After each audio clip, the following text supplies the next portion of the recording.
A Friday of disasters. A major earthquake in Italy strikes at the heart of an ancient culture. And in the South Pacific, an Airbus crashes in an area clouded by smoke, killing more than 200. From Florida, lessons in fighting back against violent crime from an informal posse of seniors armed and shooting. In depth tonight, a commentary on the 90s, informal Fridays sweeping the workplace. That's big, big business for the casual clothing and shoe companies. From NBC News World Headquarters in New York, this is NBC Nightly News with Tom Brokaw. Good evening. In the middle of Italy, in the heart of one of the most picturesque places on earth, where the glories of the past are everywhere tonight, there is shock and sadness at the damage done by two earthquakes, still sending off aftershocks. And it was a terrible day a long way from there, a major airline crash, killing more than 200 in the South Pacific. We'll begin tonight with NBC's Keith Miller and the earthquake in central Italy, where at least 10 people are dead. The residents of this house are lucky to be alive. In panic, people run through the streets as rescue crews order others to leave their homes. The damage, cries this woman. It is all ruined. It is 2:30 this morning when the quake measuring 5.5 on the Richter scale hits, catching many people asleep and claiming an elderly couple as the first victims, crushed when their stone farmhouse collapses. The ancient villages of central Italy are not built to withstand earthquakes, but this region is an active earthquake zone. Many people think the worst is over, but it is just beginning.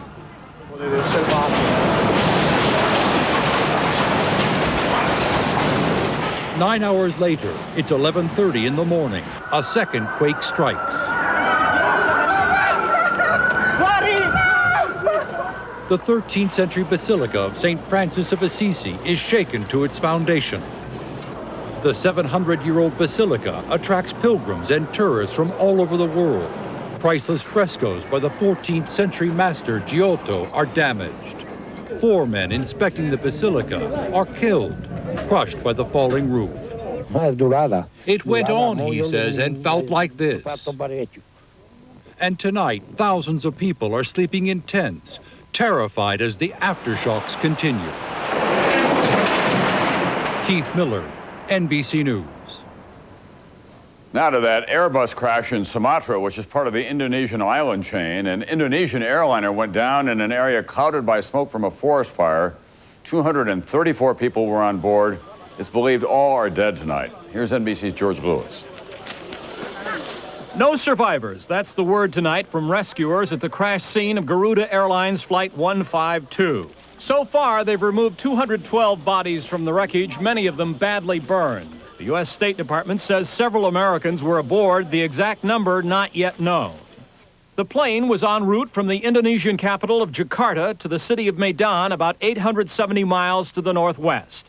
It crashed 30 miles south of its destination. Investigators will be looking at whether poor visibility helped cause the crash.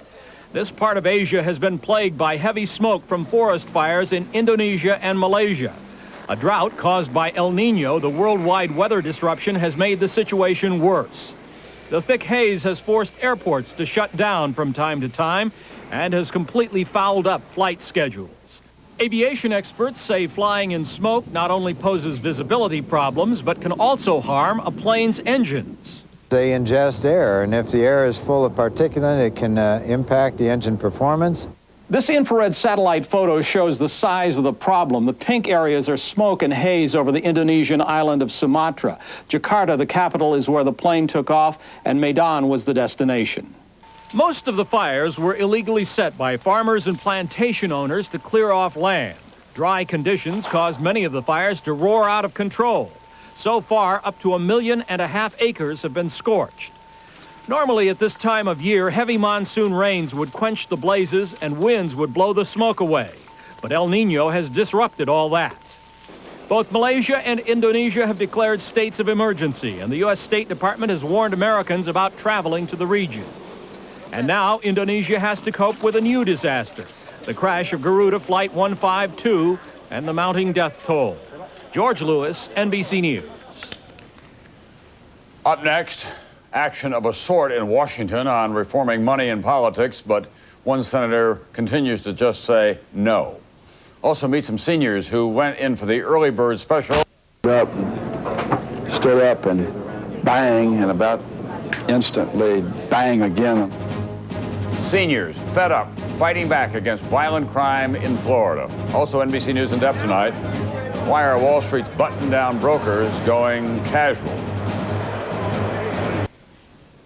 In Washington tonight, there's word that the former chairman of the Republican Party, Haley Barbour, is now being investigated by a federal grand jury about a $1.5 million loan to the GOP from a foreign source.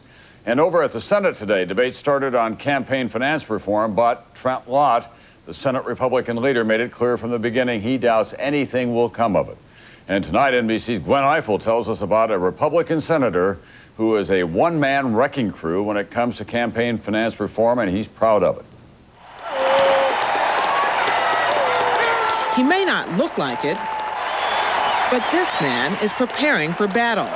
And Mitch McConnell is a happy warrior, prepared to take on the president, Common Cause, and any other senator who gets in his way.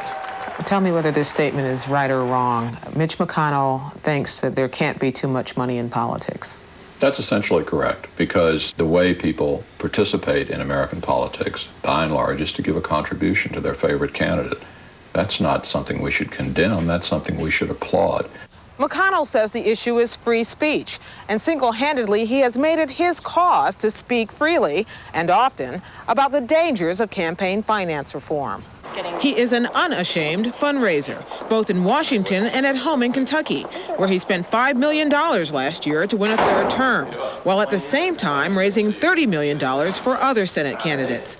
And he says that's not too much. We spent about $3.89 per voter. That's about the size, about the price, I'm told, of a value meal at McDonald's. Friends say that a childhood bout with polio forced him to relearn how to walk and gave McConnell strength and a measure of stubbornness. But his wife Elaine says there's more to him than that. He cooks. He's a great cook. He goes to the dry cleaners and picks up his own laundry, and so he's a great deal. Following was a paid political announcement. McConnell is the roadblock to what he considers unacceptable reform in the entire U.S. Congress. His biggest opponent is fellow Republican John McCain. When you do battle with Mitch McConnell on the floor of the Senate, you better have done your homework, or you might find yourself in an embarrassing situation.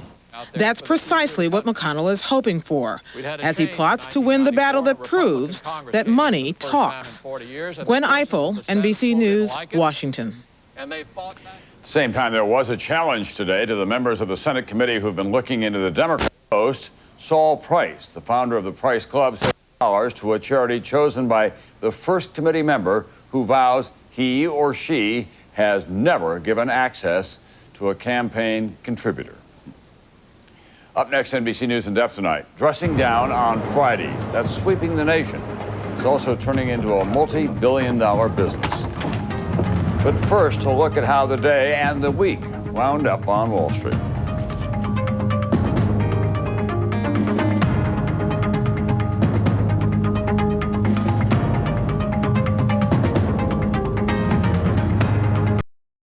If you're an office manager, you have one thing on your mind. Morning, Linda.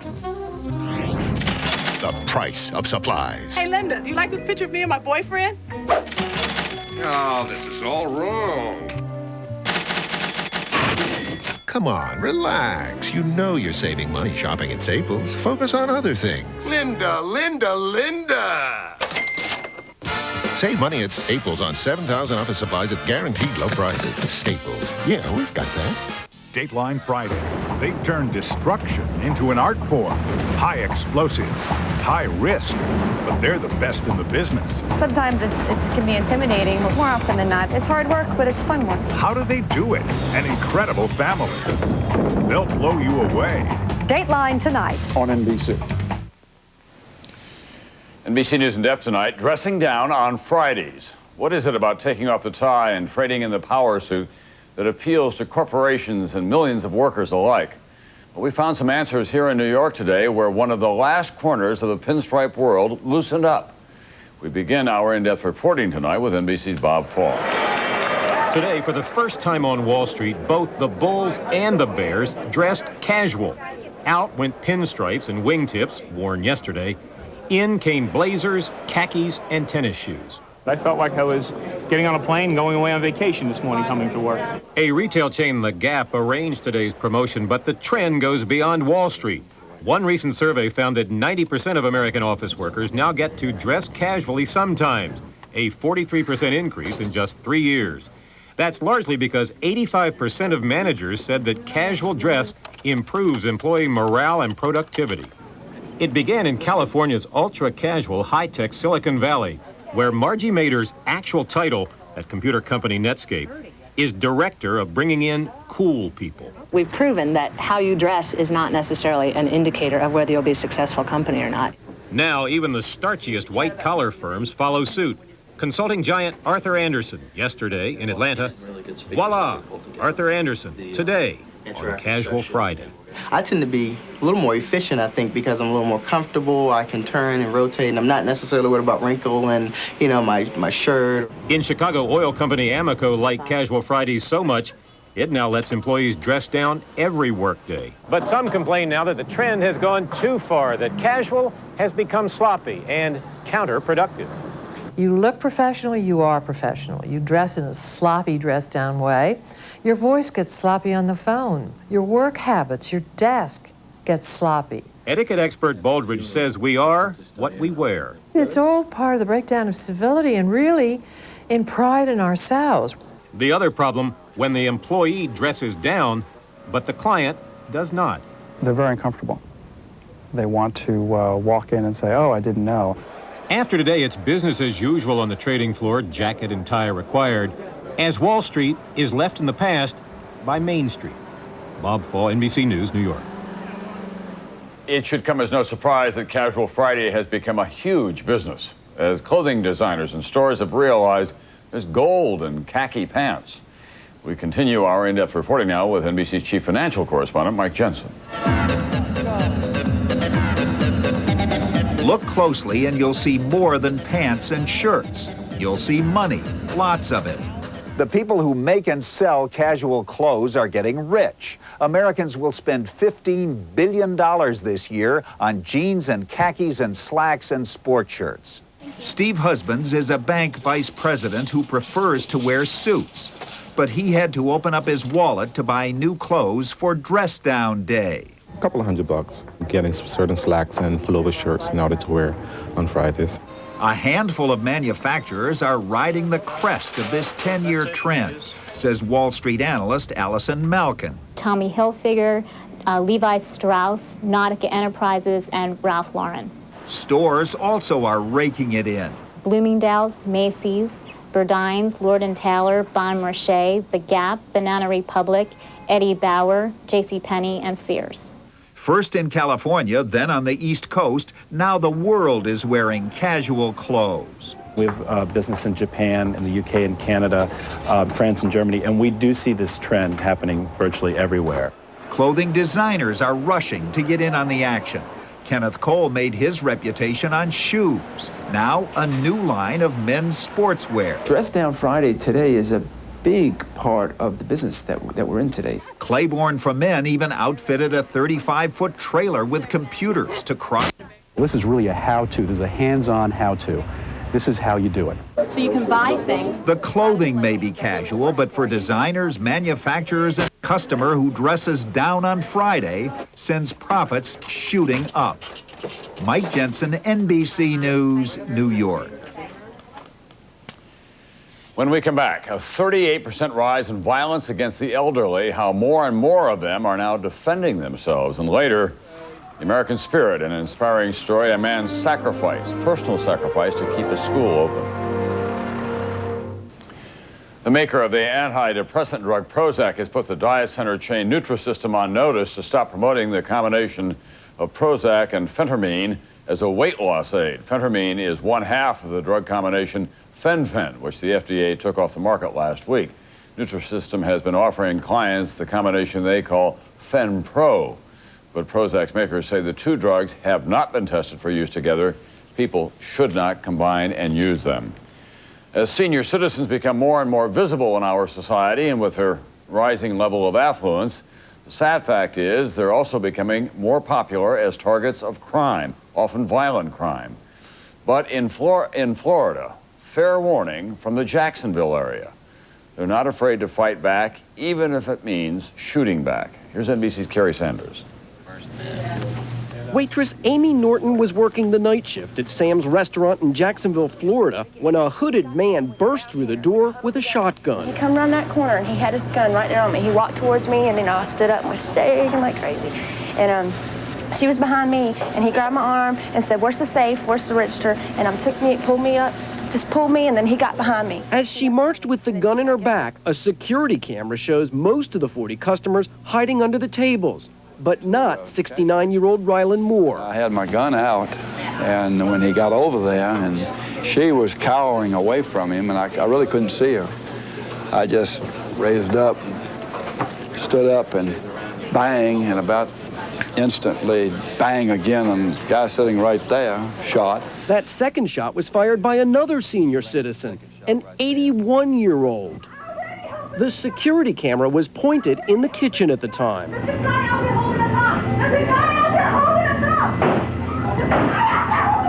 What happened at Sam's should come as no surprise.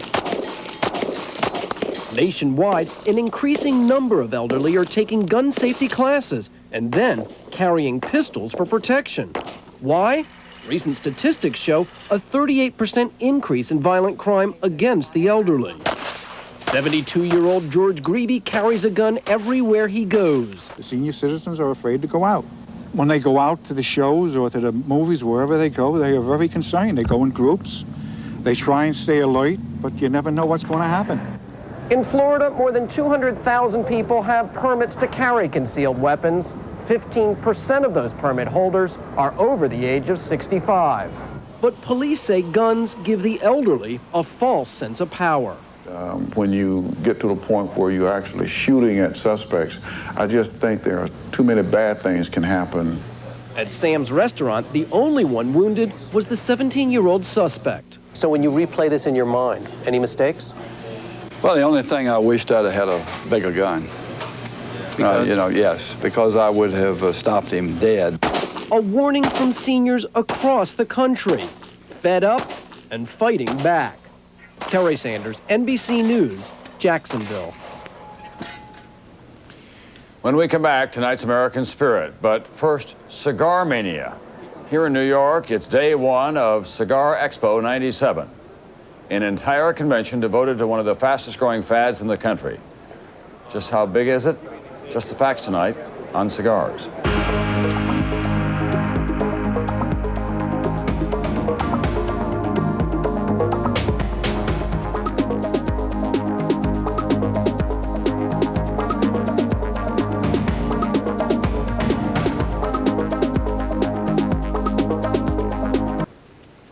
Tonight, the American Spirit, there is so much talk from President Clinton and Colin Powell on down about how education is everyone's business, how the future of this country depends on making American schools better.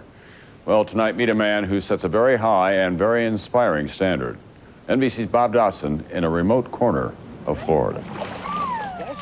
The Blackwater Forest is part of Florida you seldom see in tourist brochures. 63 families are scattered across 183,000 acres in the Panhandle. Munson Elementary has been at the heart of this wilderness for 73 years. But it is so expensive to keep open, it was set to close forever. Good morning. Principal John Dunworth was determined not to let that happen. If this school closes, the community closes. It's not just a school. It is a place where families teach children right from wrong. It's what we want to have in every school and every classroom in America. But last year, it cost twice as much to teach a child in this remote place than it did in a city school. He had no choice. Dunworth cut one of his 5 teachers and gave up 2 of his school buses. Even with all that, Munson Elementary would not have reopened if John Dunworth had not made a special offer. He would drive here 2 hours from his home, work full-time for $1 a year. 1 full year for $1. Well, the superintendent's threatened to double my salary if we get the job done, but I said, no.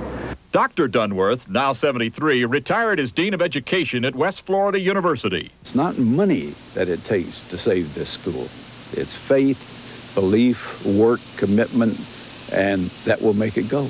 The strength of his conviction persuaded Edith Wolfe to stay on and cook breakfast every morning for 60 children. He reminded her how her own grandmother stood behind the same counter for 40 years. Come on up, Heather. For Edith, closing Munson School, It'd be like losing part of the soul. It has a tradition, it has history, it has families that have gone here, their parents before them have gone here, their parents before them have gone here, and to destroy that sense of community is destroying a very important, it seems to me, a very important of American society. You were here at the old school when it opened. When you hear someone complain about how little a dollar will buy these days, think about John Dunworth. Good to see you. Bob Dotson, NBC News, Munson, Florida. That's Nightly News for this Friday. Tonight on Dateline NBC, an interview with jurors from the Marv Albert trial. That's Dateline tonight at a special time, 8 Eastern, 7 Central. I'm Tom Brokaw. Brian Williams will be here tomorrow night. I'll see you back here on Monday.